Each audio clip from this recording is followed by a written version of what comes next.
All right, it's Thursday, and it's now time for episode 5 of Empty, written by Eric Ruggles, which is me. The episode 5 is Hunters Among Us. All right, and picking up from episode 4, where Rayden and his family went to a motel in order to leave the house because they didn't know how close the hunters were and they didn't want to be interrupted by the hunters, trying to come up with some type of plan in order to find out who the hunters were before everything started going down. We left off where Charles, Rayden's dad, was waking Rayden up to go back to the house to get ready for school. They figured being at school in a public place that wouldn't be an issue with Rayden being in any trouble with the hunters. So here we are picking up. They got back into their cars and started the trip back home. Arriving at the house, they walked inside and Rayden began to get ready for school. He has a big day as he is going to try and find the people who were after his family. While getting ready, he notices some things were shifted around on his desk. It was almost like someone had been going through his stuff. He went downstairs and asked his mother where his father was, and she said, "He's in the basement." He wanted to stay out of sight best he could until his presence was needed and necessary. Rayden opened the door to the basement and walked down the stairs. His father said for Rayden to just go to school as if nothing happened. The hunters have obviously tried to cover up what they were shifting around, and they were snooping around the house. He was not sure if they knew for a fact or if they were just checking a possibility to find proof that Rayden was Charles' son. Rayden's father wanted Rayden to just stick to the plan, go to school, act like nothing had happened, and try and figure out who the hunters were through relatives of the students. Rayden had a strange look on his face, and Charles said, "Remember, you are not the only one who can read minds. Once I saw you on the stairs, I knew exactly what you were going to tell me." "Oh yeah, slipped my mind." "Ah, yeah, alright," Rayden spouted. It was time for school, and Rayden got in his Mustang and headed off to Maple Valley High. He was a little nervous as he had not figured out his approach to finding the hunters yet. Rayden pulled into the parking lot, parked the beast in the student parking lot. As he stepped out of his car, up walked Rachel and Jessica. Rachel says, "What's up, stud?" Rayden replied, "Nothing. I'm just recovering from the weekend." Rayden thought he would get a jump on the research of who might be the hunters by asking Jessica, "So you were looking for me this weekend? What for?" He thought he would focus on her to read her thoughts to see if he could catch her in a lie. Jessica replied, "You're such a dumbass," of course jokingly. "We have the project doing science at the end of this 9 weeks, and I was wondering if you wanted to be my partner. So I was going to ask if you wanted to get a good head start on it and do some research this weekend, but apparently, no," as she finished the conversation. Rayden could read her thoughts, and again, dumbass was mentioned. But he knew that was the truth. She was looking for a partner to get started, and what she was thinking. He had forgotten that last Friday, Mr. Stein presented the project and handed out the details of it, and had mentioned that each student could work with a partner on the project. So everything checked out. Rayden and the girls walked into the school because the bell for the first period was about to ring. Rayden had phys ed the first period, so he thought he might ask Mr. Bradley if he could use the restroom. Except he really wasn't planning on using the restroom.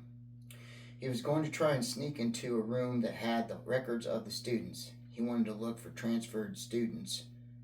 Rayden walked into the gym and saw Mr. Bradley by the locker room door. So Rayden approached him and realizes bathroom might not be a good excuse to leave class, since they were right by the locker room. So he asked if he could go to the counselor. Rayden spoke and said, "Mr. Bradley, could I go talk to the counselor, please?"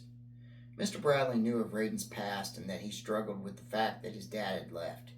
So he said, "Yeah, sure," without any questions. Mr. Bradley thought Rayden might be having a bad time with his father leaving, seeing how it was his senior year, and his dad was not around to watch him graduate or even be part of his senior year. So Mr. Bradley wrote him a pass, and Rayden took off toward the office. Rayden walked by the office first to see if anyone was in there, as he wanted to be unseen going into the records room. The door to the student files was open, as usually, so that teachers could freely access the records throughout the day, if they needed to. During his walk by the office, Rayden noticed the receptionist going into Principal Barnes' office, and the time to sneak in was now. So Rayden quickly slid into the office and into the student's file room. He had been in this room before as an office helper, so the filing system was familiar to him. The first file Rayden looked at was his, and he noticed that everything was in line and pretty accurate. The next file he looked at was Jessica's, but hers was different. Instead of a blue information sheet, her information sheet was pink. Well, that's funny, Rayden thought to himself. The next file was Drew Barnes, and again, the information sheet was pink. Rayden then decided to look at Charlie Banks, but his file was missing. Charlie Banks' file was not where it should have been. It was not in the B's, nor was it even been placed in the A's or C's. What the heck could that be a sign of? Maybe he is a relative of the Hunters. Rayden checked the drawers of other letters and found a few more names with pink sheets and saw they were transfers as well. They were Miley Jenkins, Darren Michaels, and Jerry Mills. Rayden reflected for a second and read the files a little closer and realized that Darren, Miley, and Jerry transferred in from the same county in Massachusetts. Now they could be very possible suspects as relatives of the Hunters. The other students, as far as he knew, were freshmen and new that year, and he did not think that there was any reason to believe in that short a time they could have figured out the connection between Charles and Rayden Miller. So Rayden proceeded to open the end drawer and was quickly interrupted by a voice at the door. "What are you doing?" exclaimed Drew Barnes. "What are you doing?" asked Rayden. Drew quickly answered, saying, "I'm up here to get some money from my dad and heard a noise in here. I thought it might be Janice, one of the office helpers," Drew said with hope in his voice. Janice was a hot little number that most of the boys at Maple Valley High were fond of. Rayden focused on Drew and was reading his thoughts. Drew was telling the truth, and he was also thinking he could whip Rayden's ass. Rayden kind of chuckled about that. Drew asked, "What's so funny?" "Nothing," replied Rayden. Drew then quickly turned back to his previous question, asking, "So what are you doing in here?" "I was just returning some files for Mr. Bradley," Rayden replied. Drew said, "Well, why does he trust you with other students' files? Doesn't he think you would look at them?" Rayden replied, "Well, I guess he realizes I don't give a shit, and he was too lazy to come up here and do it himself." Drew shook his head and said, "Sounds about right. Okay, ma'am, later." Drew turned around and walked out. Rayden then decided the search here was too risky, and he better quit while he was ahead. It had already been 20 to 30 minutes, and he needed to get back to phys ed. So Rayden slowly peeked out the doorway and saw Drew had got into his dad's office. The receptionist was at the copier, and Rayden quickly walked toward the office door and snuck out of the office undetected. On his way back to the gym, Rayden heard the sound of the air rifles coming from the mini shooting range room that the JROTC used to practice. Rayden thought that guns were pretty cool, so he peeked into the room to check it out. As Rayden was looking around, he noticed that Darren Michaels was one of the shooters.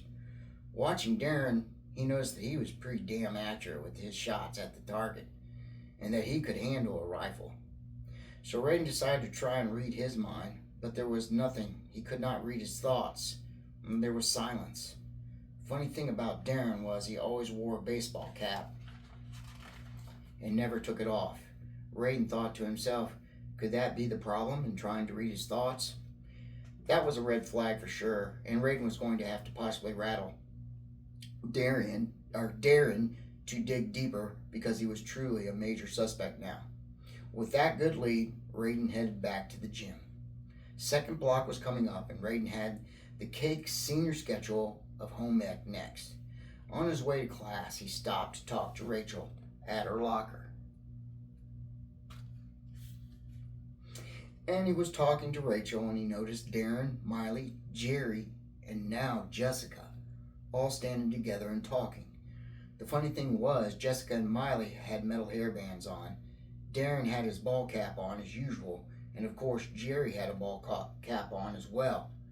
Early this morning, Jessica did not have a hairband on, so she must have done a good job of repressing her thoughts, because now she's a suspect as well, cohorting with this group. So apparently the metal must have some type of constriction to his mind reading ability, which blocked him from reading their thoughts. A buffer, so to speak. The hats had to have metal in the band. That was the only logical reason he could not read Darren and Jerry's thoughts. This was not good, and Rayden wanted to check on where Jessica came from when she transferred to Maple Valley High, because he forgot to look, and it was looking like she was part of this group. The bell rang, and Rayden's focus was back on Rachel. Rachel asked, "Are you even listening to me, you goof? You have been acting funny these past few days. Is everything okay?" Rayden said, "Yeah, all is good. We better get to class." But before he left, he pulled Rachel towards him and gave her a small kiss on the cheek. He then whispered to her that he would explain everything later, and one of the good things in his life was her. Rayden quickly took off to get to home ec before the final bell. He looked back as he was running, and he saw the suspect group was approaching Rachel as she was walking to her class. He figured they would ask about his and Rachel's conversation, so he just kept running to his class. He then realized he was late.